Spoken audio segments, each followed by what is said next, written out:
नमस्कार, आप देख रहे हैं पत्रिका और मैं हूं आपके साथ ओम। पहले राम मंदिर, अब श्री कृष्ण जन्मभूमि का मामला चर्चाओं में है।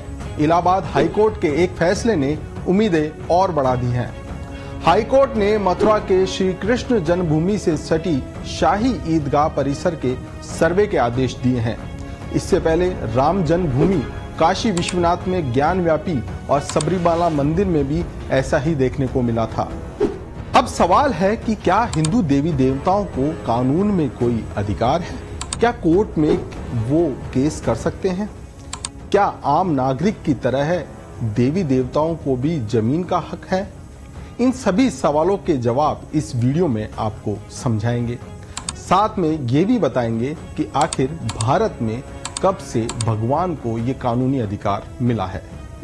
सीनियर एडवोकेट राम प्रताप सैनी के अनुसार भारत में हिंदू देवी देवताओं को ज्यूरिस्टिक पर्सन यानी लीगल व्यक्ति माना गया है और इसी के तहत अन्य लोगों की तरह सभी कानून के अधिकार भगवान को प्राप्त है। उन्होंने बताया कि देवी देवताओं को संपत्ति अर्जित करने, बेचने, खरीदने और ट्रांसफर करने और न्यायालय में केस लड़ने समेत सभी कानूनी अधिकार प्राप्त है। हिंदू देवी देवताओं को संपत्ति का अधिकार है। संपत्ति का यह अधिकार उन्हें संविधान के अनुच्छेद 26 के तहत दिया गया है। भाग 3 जो भारत का संविधान है वह 1950 में लागू हुआ। उसी दिन से जो भारत में हिंदू देवी देवता है उन्हें संपत्ति का अधिकार है, संपत्ति को क्रय करने का अधिकार है, संपत्ति को बेचने का अधिकार है, स्थानांतरण का अधिकार है। इस संबंध में सुप्रीम कोर्ट ने काफी सारे जजमेंट के अंदर इसका हवाला दिया है। रामलला वाला केस के अंदर, सबरीमाला केस के अंदर, इन सभी केसों के अंदर संपत्ति के अधिकार का वर्णन किया है।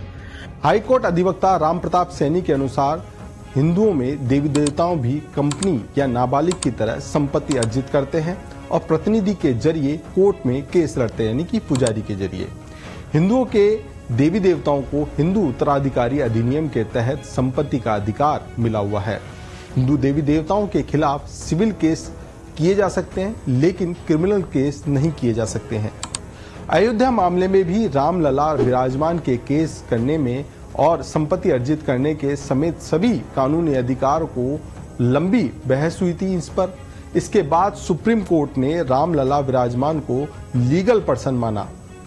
कानून के जानकार बताते हैं कि भगवान यानी ज्यूरिस्टिक पर्सन को नेचुरल पर्सन यानी कि आम आदमी की तरह मौलिक अधिकार नहीं मिले हैं।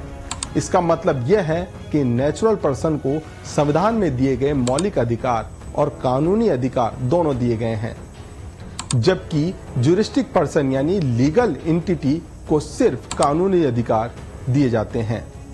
यह देखा जाएगा कि ये अधिकार उन्हें कब मिले। जैसे ही संविधान बना, संविधान लागू हुआ, उसी दौरान जो अनुच्छेद 26 है उसका जो गए है कि उन्हें जो धार्मिक कार्यों को उन्हें स्वतंत्रता होगी, वो संपत्ति खरीद सकते हैं, बेच सकते हैं, उन्हें भी एक तरीके से व्यक्ति माना गया है।